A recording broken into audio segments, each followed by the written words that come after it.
आज पॉलिटी का next chapter पढ़ेंगे आर्टिकल्स ऑफ द कॉन्स्टिट्यूशन। तो फैक्ट बेस्ड क्वेश्चन में स्टेट पीसीएस में डायरेक्टली पूछ लिया जाता है। अभी तो यूपीएससी भी फैक्ट्स बहुत ज़्यादा पूछने लगी है। तो आज हम आर्टिकल्स ऑफ द कॉन्स्टिट्यूशन पढ़ेंगे इस क्लास में। जब कॉन्स्टिट्यूशन बना था तो उसमें 22 पार्ट थे, 395 आर्टिकल था और 8 शेड्यूल था। और धीरे धीरे बाद में ज़रूरत के हिसाब से, नीड के हिसाब से अमेंडमेंट होते गए और अभी 465 से ज़्यादा ही आर्टिकल्स हैं और 12 शेड्यूल हो गया है और पार्ट तो 22 ही है। तो कुछ इम्पोर्टेंट आर्टिकल यहाँ रिवाइज करते हैं जो स्टेट्स में, एसएससी में या फिर यूपीएससी के एग्ज़ाम में भी डायरेक्टली इनडायरेक्टली काफ़ी पूछे जाते हैं। फर्स्ट आर्टिकल है article 1, name and territory of the union. तो आर्टिकल 1 में मेंशन है name India, that is Bharat, and territory of the union. और दूसरा एडमिशन और establishment of the new state. जब भी कोई स्टेट्स न्यू फॉर्मेशन होता है तो आर्टिकल 2 में अमेंडमेंट होता है और नए कभी कभी जैसे स्टेट की बाउंड्री बढ़ा दी जाती है, नया स्टेट बना या मर्ज कर दी जाती है, तो आर्टिकल 2 में अमेंडमेंट होता है।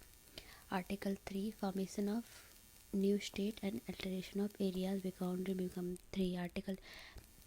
आर्टिकल 3 और 2-3 मतलब जनरली जब 2-3 जब भी न्यू स्टेट बनता है तो 2 और 3 में अमेंडमेंट होता है। आर्टिकल 3 में है formation of new state and alteration of area boundary और name of existing state. Article 5, citizenship at the commencement of the constitution.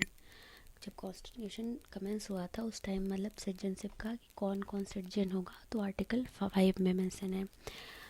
Article 14 बहुत इंपॉर्टेंट आर्टिकल है, equality before law.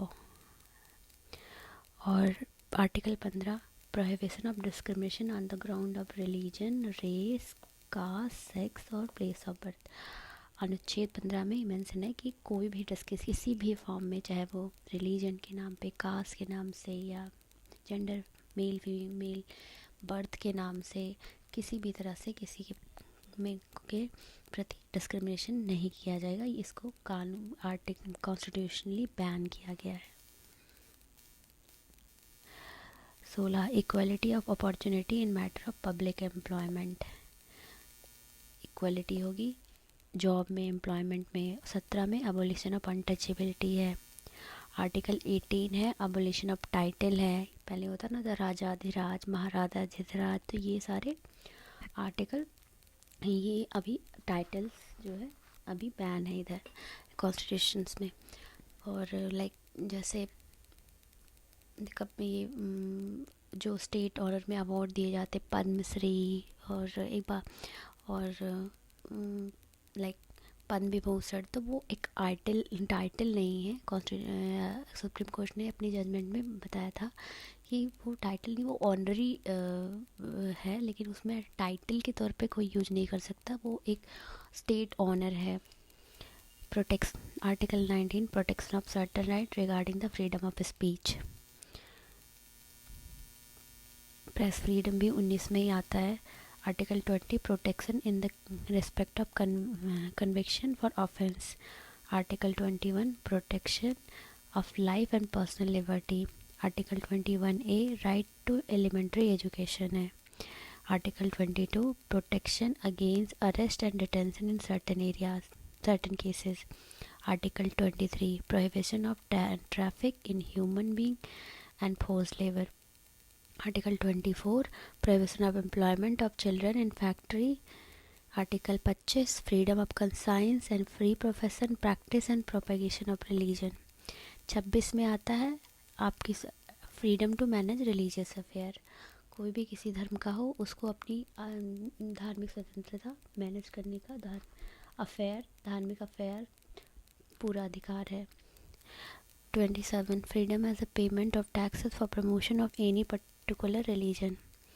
Article 28, freedom as to at religious instruction or religious worship in certain educational institution.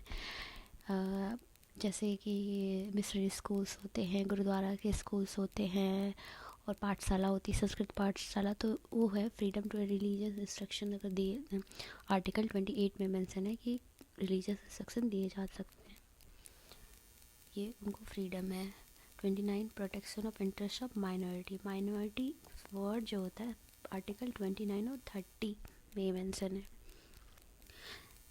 30 article 30 right of minority to establish and administer educational institution.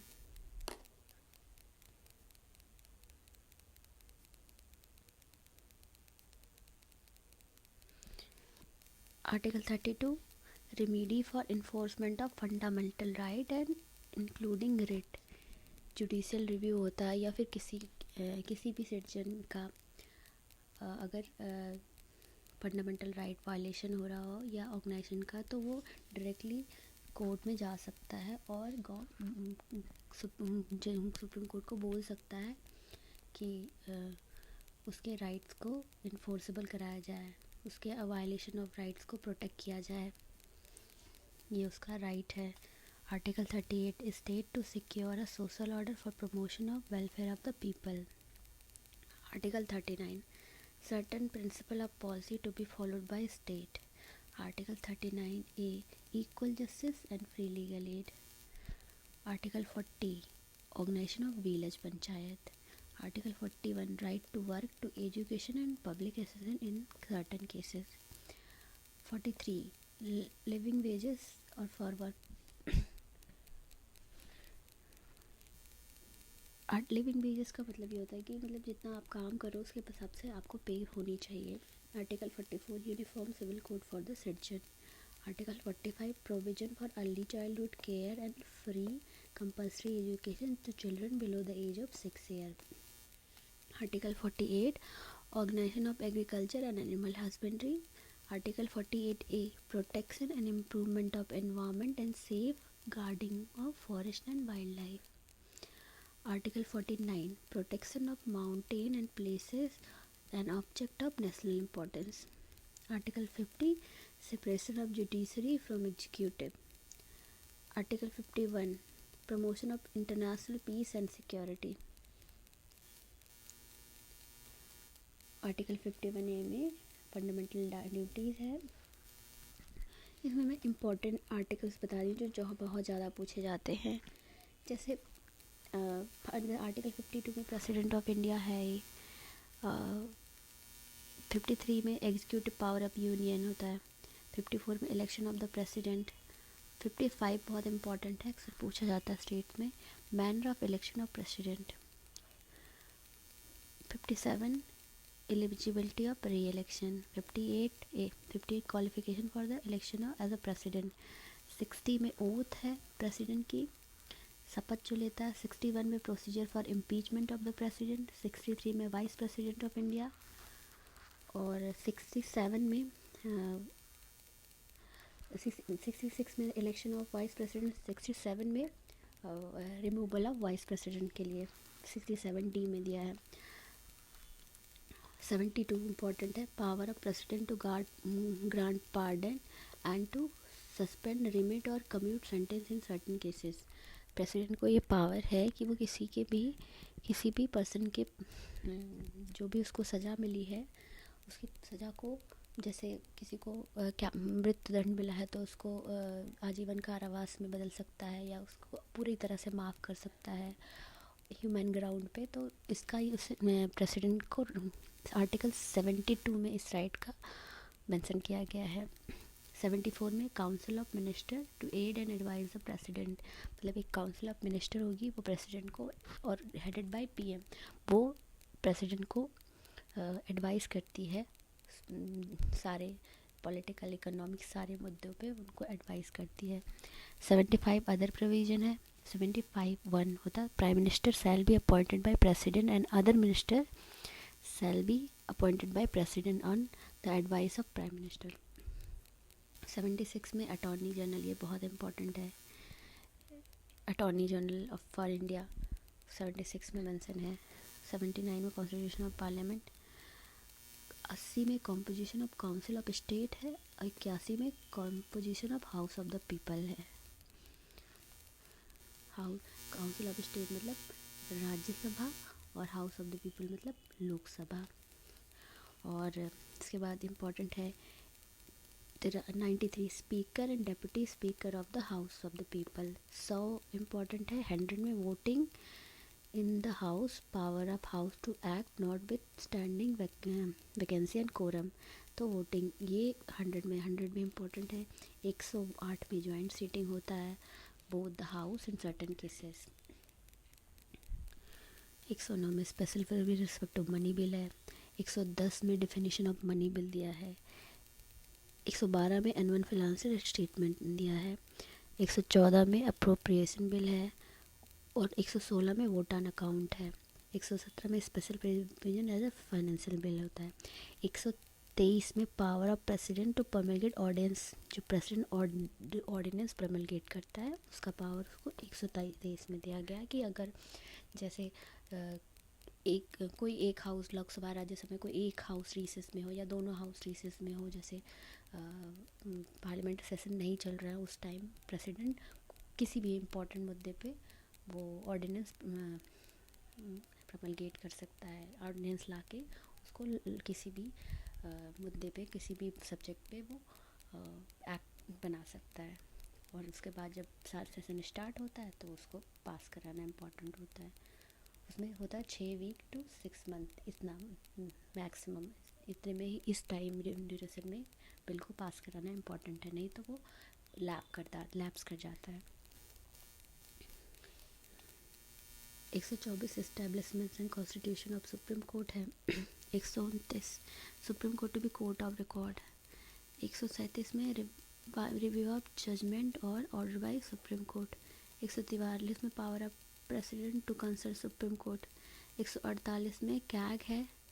153 में governor of state है। 154 में executive power of the state है। 155 में appointment of governor है। 161 में power of governor to grant pardon, जैसे 72 में power दी गई है, 72 में पावर दी है प्रेसिडेंट को। वैसे इस यूनियन की किसी भी उस पर जो यूनियन लिस्ट है उसमें किसी भी जैसे सुप्रीम कोर्ट है उसमें सुप्रीम कोर्ट के थ्रू अगर किसी को सज़ा मिली तो उसको उस सज़ा को घटाने या फिर माफ़ करने में उसके पास पावर है। वैसे स्टेट के मुद्दे पे स्टेट में ये पावर गवर्नर के पास भी है, लेकिन गवर्नर कुछ मुद्दे पे इमरजेंसी केसेस पे जैसे मिलिट्री केसेस में उसमें या फिर मृत्युदंड के केस में पावर नहीं है। वो सस्पेंड कर सकता है, रिमिट कर सकता है, कमिट कर सकता है, पार्डन कर सकता है इन सब केसेस में। लेकिन 72 में क्या होता है, suspend, remit, commit in certain cases. तो जैसे पूरी तरह से माफ़ कर देना या कैपिटल पनिशमेंट को आजीवन कारावास में चेंज कर देना, बट जो राज्यपाल की पावर है माफ़ी करने का वो थोड़ा लिमिटेड पावर है। Sorry 163 council of minister to aid and advise governor. State में गवर्नर को एडवाइस करने के लिए council of minister headed by CM होते हैं। 164 में अदर प्रोविजन। 165 में एडवोकेट जनरल फॉर स्टेट होते हैं। 167 duties of chief minister as respect the furnishing of information to the governor.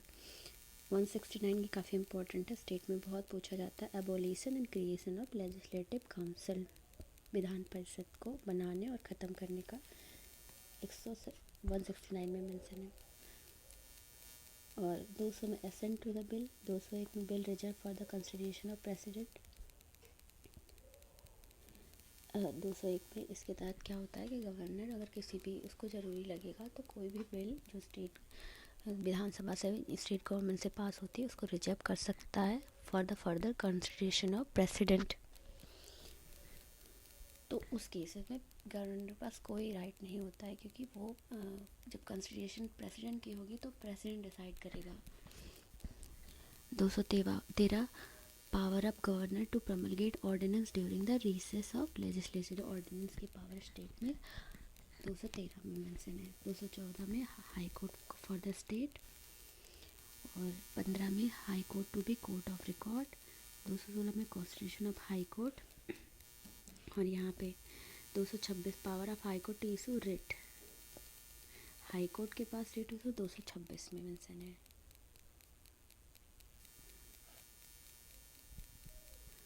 To thirty nine A, the provision contained in this article applicable to UT of Pondicherry shall apply to the UT of Jammu and Kashmir। ये article 239।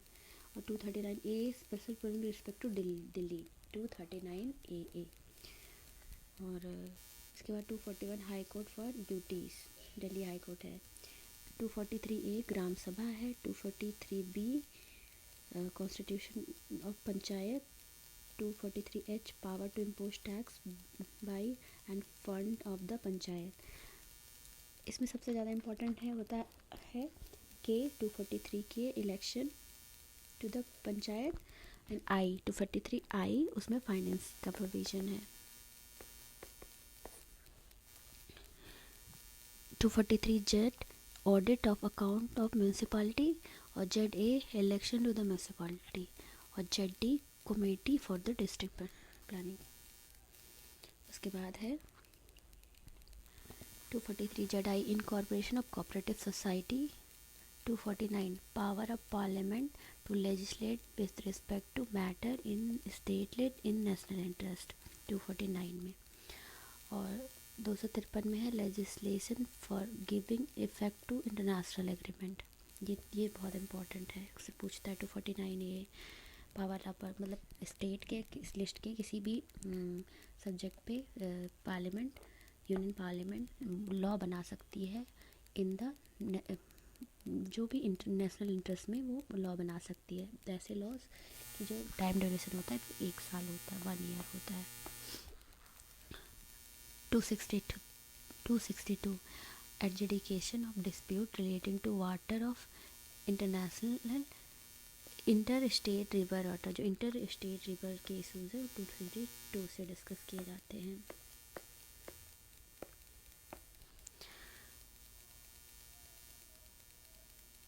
Provision with respect to inter state council, ये 263 में है।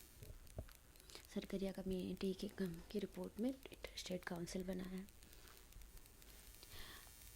266 consolidated fund and public account of India of the state है।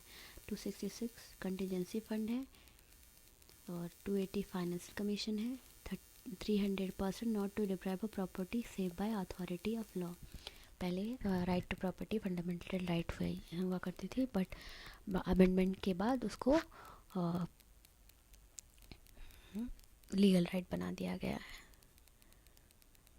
9th amendment constitution amendment के तहत उसको legal right बना दिया गया। 312 all India services. 315 public service commission for the union and for the state. 323 A administrative tribunal है। 323 B tribunal for the other matters. 324 superintendent direction and control of election to be vested in election commission.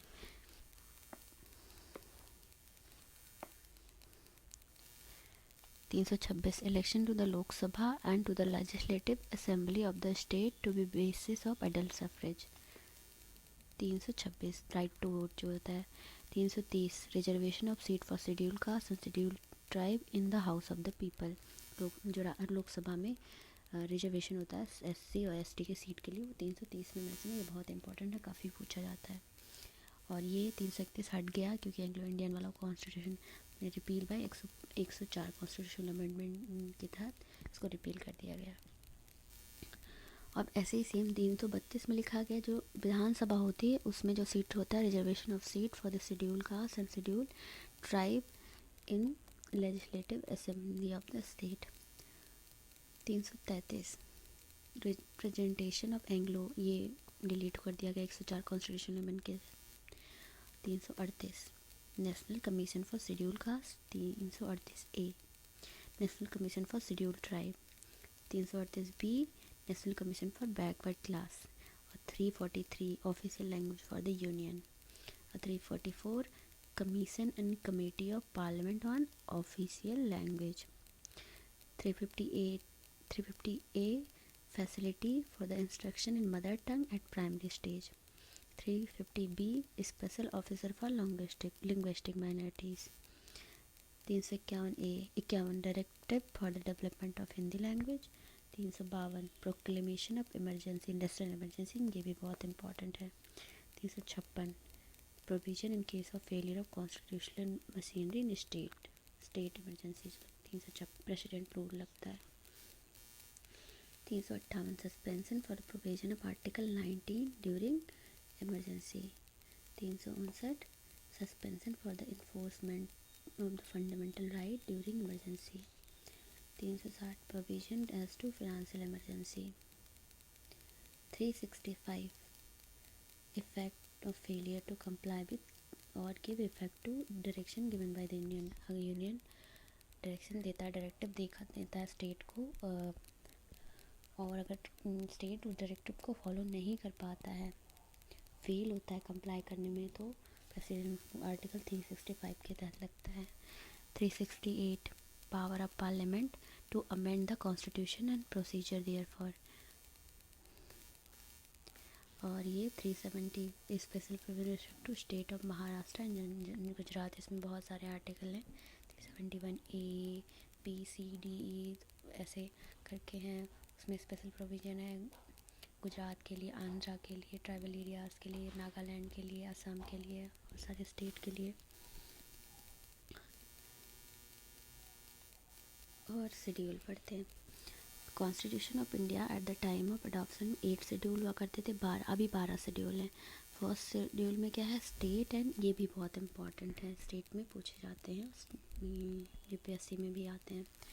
First schedule में state and UT with territorial demarcation है। Second schedule में provision relating to the salary, emolument and allowance of the various office bearer of the union of India. Third schedule में क्या है, forms of oath affirmation of the various office bearer of union of India, जैसे speaker हो गए, PM हो गए, जजेस हो गए सुप्रीम कोर्ट के, सीजीआई हो गए, उनके जो ओथ एफर्मेशन होते हैं वो थर्ड शेड्यूल में आता है। फोर्थ शेड्यूल में allocation of seat in council of state to the state and UT. Fifth schedule में provision related to administration and control of schedule area and schedule tribes आता है। फिर पेसा वो fifth schedule में। Six schedule में provision होता हुआ relating to administration of tribal area in state of Assam, Meghalaya, Tripura and Mizoram. Seventh schedule में division of power between union state. It contains 3 list, union list. Union list में 97 subject आते हैं, state list में 66 subject होते हैं। नहीं, ओरिजिनली तो इसमें 97 सब्जेक्ट थे, लेकिन अभी 98 है यूनियन लिस्ट में। और स्टेट लिस्ट में ओरिजिनली 66 सब्जेक्ट थे, लेकिन अभी 59 है। कॉन्करेंट लिस्ट में ओरिजिनली 47 थे, अब 52 हो गए। इम्पॉर्टेंट नहीं है, मतलब एक आइडिया होना चाहिए बस। अब जैसे इम्पोर्टेंट क्या होता है, police, public health, sanitation, gas, agriculture, railway, police, prison, Panchayati Raj and local government and land reform, ये सब किस में आते हैं, ये आते हैं उसमें स्टेट लिस्ट में। हेल्थ स्टेट लिस्ट का सब्जेक्ट है, पुलिस स्टेट लिस्ट का सब्जेक्ट है, और ये काफ़ी पूछा भी जाता है ये क्वेश्चन। उसमें police, public health, sanitation, agriculture, railway, police, prison, Panchayati Raj, local government and land reforms. अब कॉन्करेंट लिस्ट के सब्जेक्ट में देखो, economic and social planning, criminal procedure, population control and family planning, education, forest, marriage, divorce and adoption come under concurrent list. और union list में क्या आ सकता है, defence, insurance, senses, banking, post office, ये easily guess किया जा सकता है। और 8th शेड्यूल में क्या होता है, लैंग्वेज होता है। तो अभी कितनी रिकॉग्नाइज ऑफिशियल लैंग्वेज है, 22।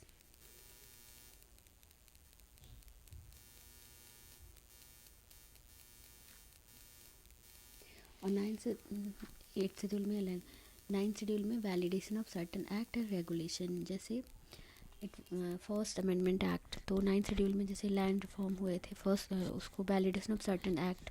तो रूल ऐसे